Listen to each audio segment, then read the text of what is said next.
Hello everyone, this is Nilesh Kumar Gupta and you are watching MG Physics classes. Well, पिछले turn पे मैंने आप लोगों को रिफ्रैक्शन ऑफ लाइट पढ़ाया था. रिफ्रैक्शन ऑफ लाइट में मैंने बताया था जब भी कोई लाइट रे एक ट्रांसपेरेंट मीडियम से दूसरे ट्रांसपेरेंट मीडियम में जाती है तो अपने पाथ से डेविएट हो जाती है, राइट. रेयर मीडियम से डेंसर मीडियम में जाती है तो टुवर्ड्स द नॉर्मल, और डेंसर टू रेयर जाती है तो ऐसा हम सब लोग जानते हैं, राइट. फिर लॉज ऑफ रिफ्रैक्शन भी आपको पढ़ाए, उम्मीद करता हूं क्लियर होंगे आप लोगों को, है ना. लॉज ऑफ रिफ्रैक्शन में मैंने आपको सेकंड लॉ जो बताया था, जिसे स्नेल्स लॉ के नाम से भी आप लोग जानते हैं ना. क्या रिलेशन था, क्या फॉर्मूला था? 1/2 is equal to sine i upon sine. याद है आप सभी को? अच्छी बात है. ये सारी बातें अगर आप लोगों को क्लियर है तो अगली बात पे आता हूं. फिर मैंने आपको प्रिंसिपल ऑफ रिवर्सिबिलिटी भी पढ़ाया था, अगर आपको याद हो तो. याद है principle of reversibility? Principle of reversibility की अगर हम लोग बात करें तो वहां पर हम लोगों ने एक रिलेशन पढ़ा था, 1/2 इज इक्वल टू 1/2/1. याद है आप सभी को? By the principle of reversibility. ये फॉर्मूला मैंने आप लोगों को प्रूव भी कराया था. यस और नो? दिवाली की छुट्टियों में से भूल चुके हैं? भूल चुके? बताओ तो. यहां तक क्लियर है सभी को? अगर इसको ऐसे लिख सकता हूं तो आप ही बता दो जरा. A mu W is equal to क्या लिख सकता हूं? 1/. समझ आ रही बात? यानी कोई चीज डिनोमिनेटर में अगर मैं इसे न्यूमरेटर में ले जाता हूं तो ये चेंज हो जाते हैं. नहीं मेरी बात समझ. सी क्लियर है? किसी जगह सपोज करिए ऐसे लिखा है 1/a mu W into G mu है, ऐसे करके लिखा हुआ है, समझना है ना. तो गौर से देखिएगा, ए म्यू डब्ल्यू तो मैंने ये लिख दिया. अब ये जी म्यू है, ऊपर ले जाऊंगा तो क्या हो जाएगा? ए म्यू जी. है जाओ नहीं है जाओ. अब ये देखिए इसकी जगह उठा के यही तो चीज है. समझ गए ना? इसी फंडे से मैंने लिख दिया. क्लियर नहीं है मेरी बात? समझ. जब इसको यहां से ऊपर ले गया तो ये पलट ही तो जाता है. बोलो भैया. जी म्यू है, ऊपर ले गया तो ए म्यू जी हो गया. अगर मैं ऐसे बोलूंगा तो आप कर पाएंगे? फिर मैंने आपको एक रिलेशन ये भी बताया था, अगर आपको याद हो तो, 1/2 इज इक्वल टू μ2/μ1. यस और नो? मालूम है आप लोगों को? मैं बताया था या नहीं? कौन टेल मी? अच्छा अकाय अगर चाहे ऐसे लिखेंगे तो बताइए जाए कैसे लिखेंगे? जब इसको ऐसे लिख रहा हूं तो इसको क्या लिखूं? Mu G upon. आप महान है. ये क्या का रिफ्रैक्टिव इंडेक्स है?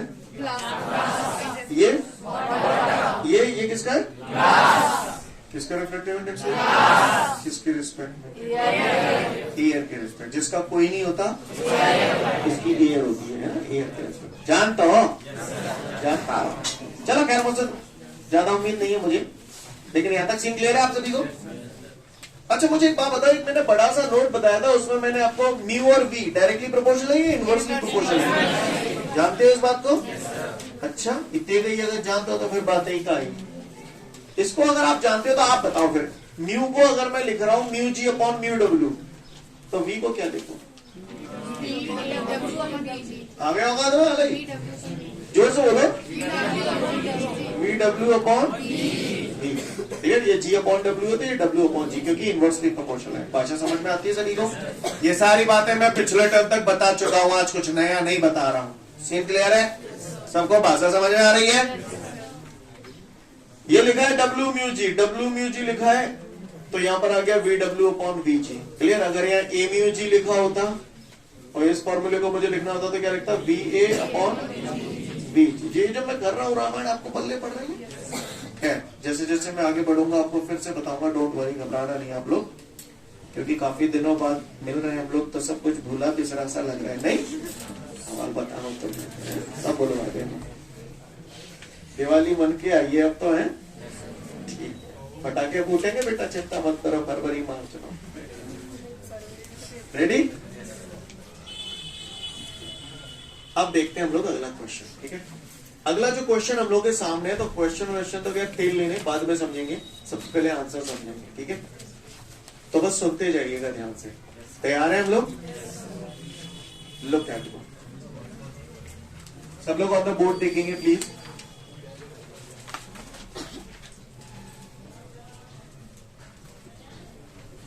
ये 3 लाइनें खींची है मैंने, दिख रही ना? दिख रही? तीनों लाइनें एक दूसरे के कैसी है? नहीं है? ये है air. What is this? Air. This is water. मतलब इसका मतलब ये है कि ये जो लाइन है इसके ऊपर एयर है पूरा मीडियम। क्या है? यहाँ क्या भरा हुआ है? जी हाँ, जी हाँ, water. What is this? And what is this? Air. By the way, what is the first medium? What is the last medium? दोनों मीडियम सेम है? फर्स्ट मीडियम और लास्ट मीडियम सेम है? दिख रहा ना? दिख रहा? दिख रहा? चलो आगे। हाँ, गाँव वालों, ये कौन सी रे है? सिर्री बता देगा? Clear? What is this point? What is this? Normal at the point of incidence. What is this angle? Incidence. Light रे कौन से मीडियम से कौन से मीडियम में जा रही है? रेयर टू, और जब रेयर टू डेंसर जाएगी तो टुवर्ड्स द, जानते क्या बात है? पक्का?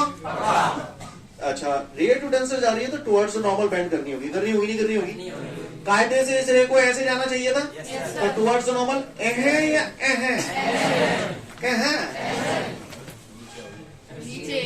या तो रे टुवर्ड्स द नॉर्मल न्यो ही नहीं, न्यो ही पागल से कहने का आते चले जाते हैं। क्लियर है सभी को? कोई दिक्कत? आगे जाओ। ये कौन सी रे है? Reflected ray. और रिफ्लेक्टेड रे नॉर्मल के साथ जो एंगल बनाती है दैट इज, इस रिफ्लेक्शन एंगल को मैंने नाम दे दिया R1। क्या नाम दे दिया बबुआ? R1 नाम दे दिया। कौन सा फिनोमेनन है? तो काय के लॉ लगेंगे तो by the law of refraction, और you can say by the Snell's law. Formula है स्नेल्स लॉ का। जोर से बोलो, जोर से बोलो।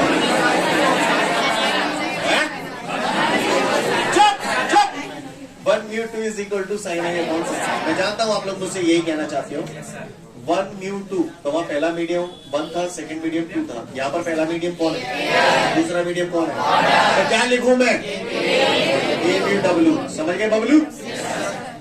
Is equal to sine I, तो sine I incidence angle I है यहाँ पर, अपॉन साइन R, ठीक है, क्योंकि R1 एज्यूम किया मैंने।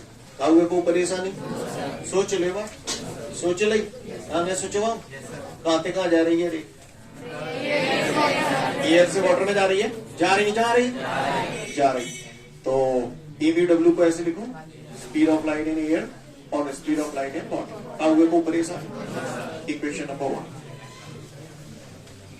हाँ जी, बात समझ में आई कि ना नहीं आई? है? चलूं आगे? ठीक है, अच्छी बात। आइए, अब ये काय से काय में जाएगी? तो what is this ray? Incident ray. इन दोनों मीडियम के लिए इंसिडेंट रे हो गई। What is this?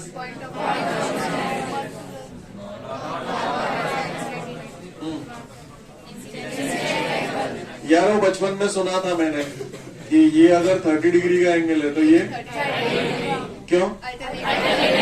Alternate angle है। सिर्री बता देगा? बता देगा नहीं बता देगा? तो ये देखिए, ये Z बन रहा है, ये R1 है, तो ये नहीं आई, ये नहीं आई। पका सोच ले भाई। अब ये रेयर से डेंसर जा रही है, ये डेंसर टू रेयर जा रही है। रेयर टू डेंसर, ये denser to rare, rare to denser. Clear? Rare to denser, ये डेंसर टू रेयर। चलिए तो भैया, ये रेयर टू डेंसर, ये denser to rare. Rare to denser तो टुवर्ड्स द नॉर्मल। कायदे से इसको ऐसे जाना चाहिए था, ऐसे आ रही ना, टुवर्ड्स द नॉर्मल।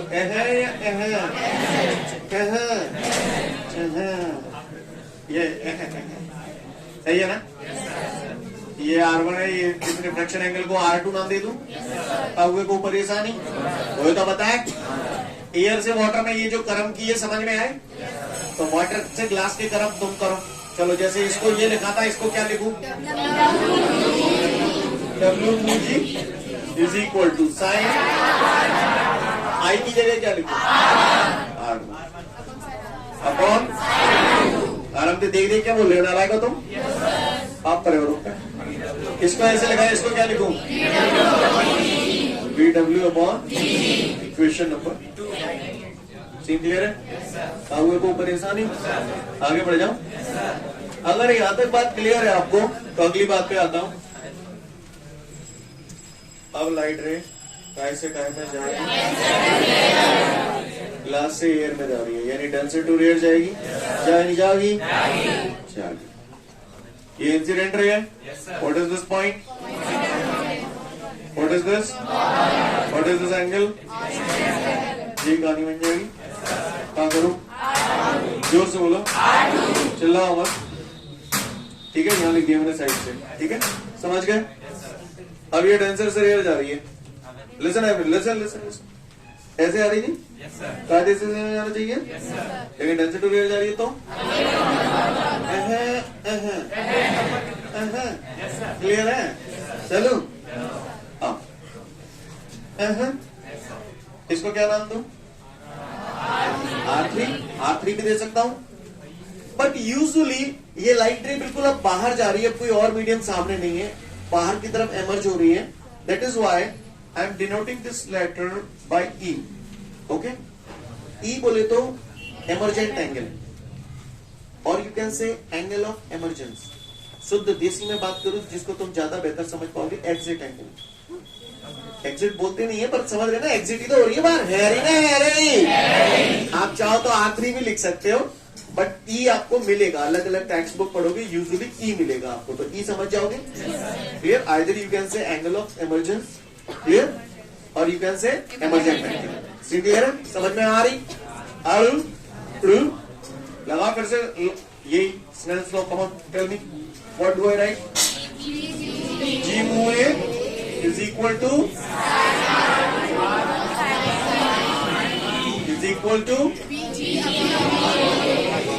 आप महान है, धन्य बच्चे हैं आप। यहां तक किसी को कोई परेशान? सोच ले बस।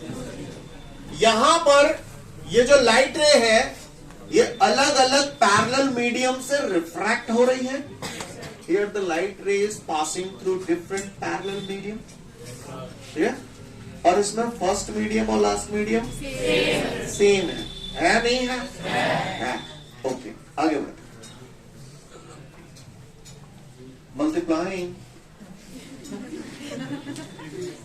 Multiplying equation 1, 2 and 3। तीनों इक्वेशंस को मैं मल्टीप्लाई कर रहा हूं। यहाँ तीन टर्म्स दिए, तो कोई 2 टर्म मैंने ले लिया, right?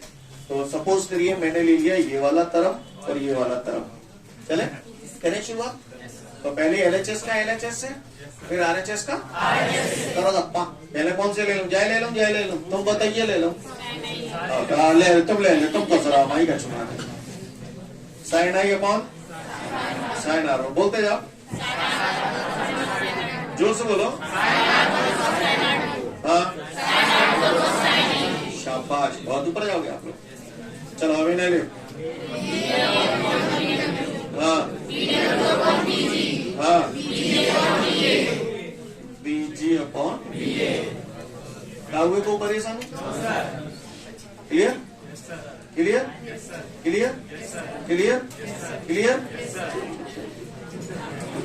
Sign i upon sine e is equal to, इसको इधर ले जाऊंगा तो साइन आई बराबर साइन से साइन से हटाया तो आई बराबर ई, आई बराबर ई। यहां तक किसी को कोई दिक्कत? सबको बात समझ में आ रही है? आगे बढ़ो। लिसन एवरीवन, अगर वो बोलता है आपसे if the light ray is passing through different parallel medium and if the first medium and last medium is same, then prove that the incident ray and the emergent ray are parallel to each other। ठीक है? वो बोलता है कि अगर कोई light रे अलग अलग पैरेलल मीडियम से पास हो रही है और अगर फर्स्ट मीडियम और लास्ट मीडियम सेम हो तो इस बात को सिद्ध करके बता दो कि इंसिडेंट रे और एमरजेंट रे ये दोनों एक दूसरे के पैरेलल है। तो ये जो मैंने I is equal to E prove किया है, ये इस बात को सिद्ध करता है कि इंसिडेंट रे और एमरजेंट रे यहाँ पर पैरेलल है। Seem clear? Again I repeat the question. If he tells you in the question that if the light ray is passing through different parallel medium and if the first medium and last medium is same, then prove that the incident ray and emergent ray are parallel to each other. Then you have to do this. Clear? Understand everyone? Okay. तो यहां तक मैं उम्मीद करता हूं आप लोगों को पल्ले पड़ गया होगा। पड़ गया नहीं पड़ गया? अगर वो पैरेलल प्रूव करवाए तो यहां तक चिपका देना। क्लियर? आगे बढ़ते हैं। अगर यहां तक आपको सारी कथा क्लियर है तो आगे की कहानी आप लोगों से कहता हूं सब लोग ध्यान से सुनेंगे, है ना, on the board. Okay, ready everyone? चलो अगेन सेम प्रोसेस हम लोग रिपीट कर रहे हैं। Multiplying equation 1, 2 and 3। अब मैं दोबारा से इन तीन इक्वेशंस को मल्टीप्लाई कर रहा हूं। अब मैंने एक टर्म ये वाला ले लिया, दूसरा आप चाहे तो ये वाला ले लो, चाहे ये वाला ले लो, कोई सा भी ले लो। तो सपोज करिए मैंने ये वाला ले लिया, तो इन सबको मैं मल्टीप्लाई कर रहा हूं। तो ए म्यू डब्ल्यू, आगे आप बोलो, इज इक्वल टू, दूसरा टर्म मैंने ये वाला ले लिया, बोलो क्या लिखूं? जी, आगे पी डब्ल्यू अपॉन वी को ऊपर ये सर वीजी से वीजी, वी डब्ल्यू से वी डब्ल्यू, वी ए से वी। तो ये हमारा आ गया A mu W into W mu G into G mu है इज इक्वल टू 1। ठीक है, प्रूव करवाता है। Prove that A mu W into W mu G into G mu is equal to 1। Clear है? समझ में आ रही है? काव्य को परेशानी आगे बढ़ जाऊं, गौर से देखिएगा। डब्ल्यू म्यू जी, ये वाला स्टेप मैंने लिख दिया, इज इक्वल टू 1 अपॉन, ठीक है, ए mu W G mu A को समझ गया ना, ये नीचे आ गया यहाँ पर और ये भी नीचे ले आया, तो क्या लिखूं यहाँ? G mu A. Scene clear है? किसी को कोई दिक्कत? आगे बढ़ जाऊं, आगे बढ़ जाऊं। तो लाला रे अपॉन ए म्यू डब्ल्यू, तो भैंसों की भैंसों। सीन क्लियर है? अब तुम बताओ जी म्यू ए ऊपर जाओ तो क्या है? या नहीं है? जाओ, या नहीं है? जाओ। लिसन एवरीवन, तो ये क्वेश्चन हमारा खत्म होता है यहाँ पर। सुनिएगा ध्यान से। ये क्वेश्चन एग्जाम में कईयों प्रकार से आ सकता है। कौन कौन से प्रकार से आएगा वो आप लोग ध्यान से सुनेंगे। वो सिंपल 99% जो पूछा जाता है, prove that A mu W into W mu G into G mu is equal to 1, और he can say prove that W mu ji is equal to A mu G upon A mu. बस इतना बोलता है, समझ गए? Clear? आपको करना क्या होगा ऐसी सिचुएशन में? ये फिगर बनाना होगा, ये तीनों इक्वेशंस बनानी होगी। फिर आपको ये वाला स्टेप करने की जरूरत नहीं, आप केवल डायरेक्ट ये वाला चिपका देना, खाली खत्म। नहीं बस बस और ना हो, बस। क्लियर है? समझ गए?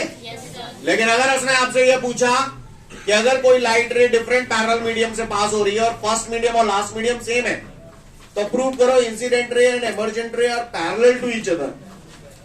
तो फिर आपको ये करना पड़ेगा, ये भी करना पड़ेगा, पूरा निपटाना पड़ेगा। नहीं मेरी बात, सीन क्लियर है? भाषा समझ में आ रही है? ज्यादातर जो पूछा जाता है, मैं फिर से बोल रहा हूं, बार बार बोल रहा हूं, ये बहुत रेयर पूछता है। पैरेलल बहुत रेयर प्रूव करवाता है ना?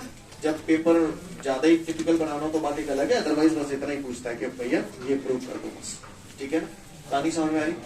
अक्सर क्या? अक्सर ये question A mu W into W mu G into G mu A is equal to 1 लिखने की बजाय वो ऐसे लिख देता है, प्रूव दैट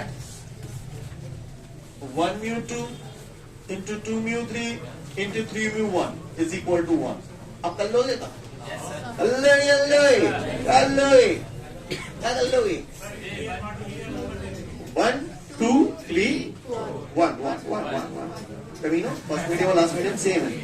1 2 3 1। हाँ सर में मत चलो आगे। नहीं मेरी बात है। अच्छा इतने भी अगर समझ में आ रही तो मेरी बात ही क्या आई? जब मैं वीए का है,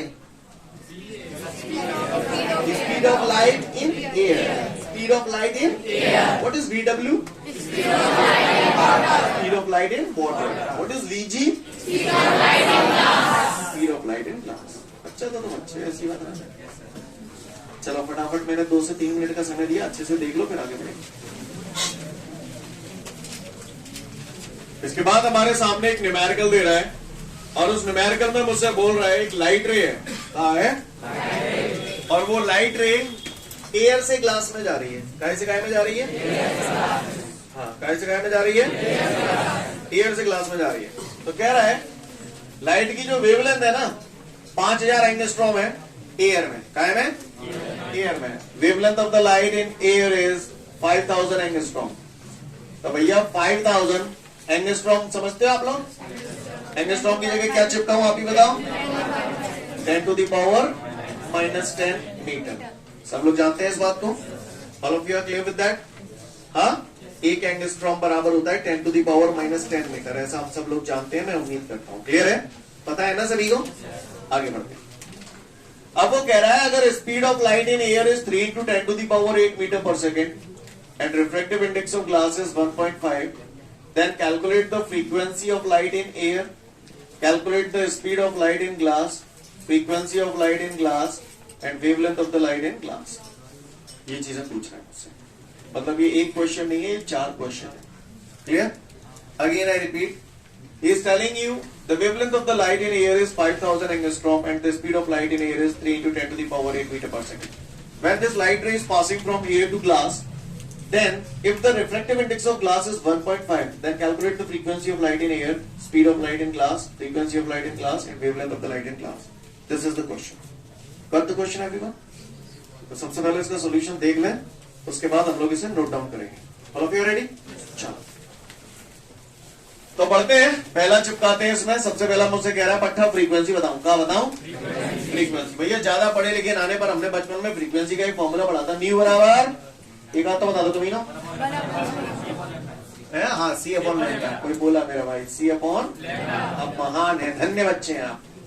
मुझसे कह रहा है फ्रीक्वेंसी ऑफ लाइट कैलकुलेट करो एयर में, तो स्पीड ऑफ लाइट काय में लेंगे? एयर में ही लेंगे। Speed of light in air ऐसे लिखो, थोड़ा सा वी अच्छा लगेगा। Wavelength of the light in air, भैया बोलता है नहीं। Speed of light in air कितनी है? सिर्फ बता देगा। Wavelength of the light in air 5000 angstrom की जगह 10 की पावर -10। यहां तक किसी को कोई दिक्कत? सबको कहानी समझ में आ रही है? इस पूरी कथा को जब आप सॉल्व करोगे तो frequency of light in air आ जाएगी 6 समथिंग कुछ आ रही होगी, 6 into 10 to the power 40 hertz. Frequency को हर्ट्ज में नापते? नापते नहीं नापते? नापते। चले आए? तो ये हमने क्या हासिल कर लिया? Frequency of light in air. Scene clear है शालिंद? इधर सेकंड पॉइंट। अब इसमें मुझसे 3 चीजें पूछ रहा है बट्टा। कितनी चीज पूछ रहे हैं? 3। सबसे पहले हम लोग निकालते हैं speed of light in glass. Okay, speed of light in glass. चलिए देखते हैं इसको। और भैया यहाँ पर ज्यादातर न्यूमेरिकल जो है वो बड़ा सा एक नोट पढ़ाया था ना, वही देने पड़ जाएंगे। कोई बता सकता है मुझे म्यू और वी दोनों एक दूसरे के कैसे थे? इनवर्सली प्रोपोर्शनल होते हैं। तो लाला म्यू को अगर मैंने लिख दिया mu A upon mu G, air से ग्लास में जा रही है ना, mu A upon mu G, तो बता सकता है वी को क्या लिखूं? सिर्री बता देगा? बता देगा नहीं बता देगा? यहाँ तक किसी को कोई परेशानी है? कोई माइकल आर जो मुझे बता दे एयर का रिफ्रैक्टिव इंडेक्स कितना होता है? 1। ग्लास को दो पट्टन ने, भला इंसान है जो दे रहा है। हाँ, भला इंसान है जो दे रहा है। मैं बताता हूँ नहीं, मैं भी दे देता, भला इंसान होना है। क्लियर? लेकिन ये पता होना चाहिए, अगर वो नहीं भी देता तो ये अंडरस्टूड है। बता चुका हूँ ना, रिफ्रैक्टिव इंडेक्स ऑफ ग्लास 3/2 या 1.5, वाटर का 1.33 या 4/3 दोनों बता देना। गुड, पर चलो अच्छी हो तो वैसी बात माने। Speed of light in glass हमें फाइंड आउट करनी है बेटा। Speed of light in air is 3 into 10 to the power 8। हुए को परेशानी इधर पहुंचा दो इसे, तो 3 into 10 to the power 8 divided by 1.5 is equal to v। Decimal हटेगा, 0 बढ़ेगा, 50 से 30 उड़ेगा। तो speed of light in glass कितनी आ गई बबुआ? समझ में नहीं आ रही है? क्लियर है? चलो आगे। इसके बाद अगला मुझसे बोल रहा है frequency of light in glass. क्या पूछ रहे हैं? आप लोग मुझे बता सकते हैं कैसे निकालूं उसे? फ्रीक्वेंसी ऑफ लाइट, क्या फॉर्मूला है फ्रीक्वेंसी का? लिसन एवरीवन, पहले सुन लें। Frequency of light in glass मुझे निकालनी है। निकाल रहे हैं। लिसन एवरीवन, पहली बताओ मेरी, बताओगे? देखो कौन सा बताओगे मुंह पे। ऐसे ध्यान से सुनना। जब कोई लाइट रे एक मीडियम से दूसरे मीडियम में जाती है तो आपको जवाब देना है बदलती है या नहीं बदलती है। जब कोई लाइट रे एक मीडियम से दूसरे मीडियम में जाती है तो उसकी स्पीड बदल जाती है, उसकी वेवलेंथ, उसकी फ्रीक्वेंसी नहीं बदलती। अच्छा, इंटेंसिटी जानते हो? यहाँ पे लाइट रे एयर के ग्लास में जा रही है, एक मीडियम से दूसरे मीडियम में जा रही है तो वही फ्रीक्वेंसी बदलेगी कि नहीं बदलेगी? नहीं बदलेगी। एयर में कितनी गति है ना? अब एयर से ग्लास में गई तो फ्रीक्वेंसी चेंज होगी क्या? नहीं होगी, यानी कितनी रहेगी? वही रहेगी। तो यहाँ पर मैं थोड़ी सी रामायण दिखाऊंगा। We know that if the light ray is passing from first medium to second medium then it frequency does not change, so the frequency of light in glass will be same answer. नहीं है मेरी बात, मैंने समझ नहीं ना यार, क्या कराएंगे चिमटे हैं। सीन क्लियर है? हुआ कोई परेशानी? यहाँ पर ये 2 लाइनें खींचे इस काला, मैं यहाँ पर आपको नोट डाउन कराऊंगा। कहानी समझ में आ रही है सभी को? किसी को कोई दिक्कत? आगे बढ़ जाऊं? अब मोदी जो करो पट्टा सुनना होगा, सुनना कहा करो मोदी। अब वो मुझसे कह रहा है वेवलेंथ ऑफ द लाइट बताऊं क्लास में, है ना? तो मैं यहाँ लिख रहा हूं wavelength of light in glass. Writing तो समझ जाओगे ना, थोड़ी वीआईपी राइटिंग है। क्लियर? तो नालायको वेवलेंथ हमें फाइंड आउट करने, कोई बड़ा सा नोट। क्लियर? कोई सा भी लगा दो आप, v और लैम्डा लगाना चाहो v लैम्डा लगा दो, v प्रोपोर्शनल टू लैम्डा। या म्यू और लैम्डा डायरेक्टली होते थे या इनवर्सली? तो म्यू को अगर मैंने लिख दिया mu A upon mu W तो बोलो डब्ल्यू चलो लैम्डा की पूछ रहा हूं, सॉरी क्लास में जा रही है ना। हाँ, क्या लिखूं? लैम्डा जी अपॉन क्या हुए को परेशानी? एयर को, ग्लास को, लैम्डा जी हमें फाइंड आउट करना है। लैम्डा ही पट्टन ने दी है हमें 5000 इंटू, महान है आप, धन्य बच्चे हैं। क्लियर है? यहां तक हो गया? तो इसको सॉल्व तो कर लोगे ना कि मैं ही करूं? कितना आ रहा है? 3333.33 ऐसे कुछ आ रहा है इंटू एंगस्ट्रॉम में दे रहा है। लिसन एवरीवन, ये आंसर आपका सॉल्व करके आएगा 10 to the power -10 ये आएगा। फिर आप अगर ये तो ऐसे ही लिखा रहने दो और आगे बढ़ाना है आपको तो 3333.33 इसको मैं क्या लिख सकता हूँ? I hope you understand guys. Do you understand that? Note it down. Okay, तो फिर आज के लिए पर्याप्त है, कल फिर मिलते हैं। Thank you everyone, have a great day to all of you.